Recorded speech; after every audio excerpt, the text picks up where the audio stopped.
Want to be sure you're getting the most out of your retirement for all the years of your retirement? That's the primary goal of More Living with Jim Brogan and our Dollars and Cents segment, where we provide you with an important financial tip that will help positively impact the quality of your life in retirement. And now here's Jim with this week's Dollars and Cents tip. Today I want to talk about, do you have an inventory of your assets? And do you are you well organized with how you record all your financial data?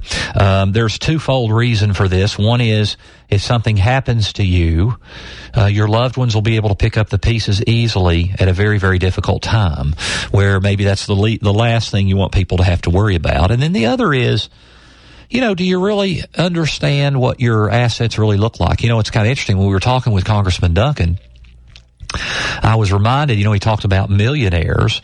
I mean, more and more people now are worth, have $1 million in assets. I mean, have you ever sat down and written down everything that you own, including your life insurance, by the way, because that is part of your estate?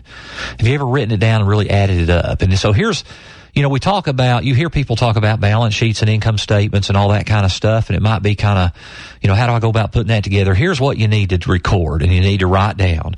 What do you own? What do you owe? How much do you make? And where does it go? That kind of summarizes everything you need to have written down, and you need to keep great records. What do you own? What do you owe, and who do you owe? How much do you make? And where does it go? That's essentially everything you need. Now, when you write down what you own, you need to keep a record of it. Keep your account numbers, the custodian information of who has those accounts, and contact number would also be good.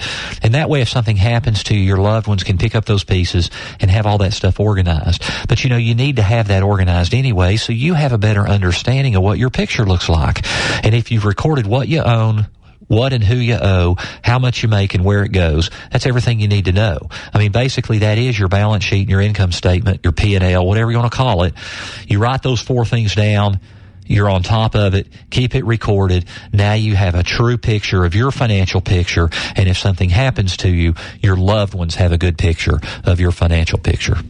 And that's our Dollars and Cents segment for this week. You can find this week's Dollars and Cents segment and others by visiting BroganFinancial.com.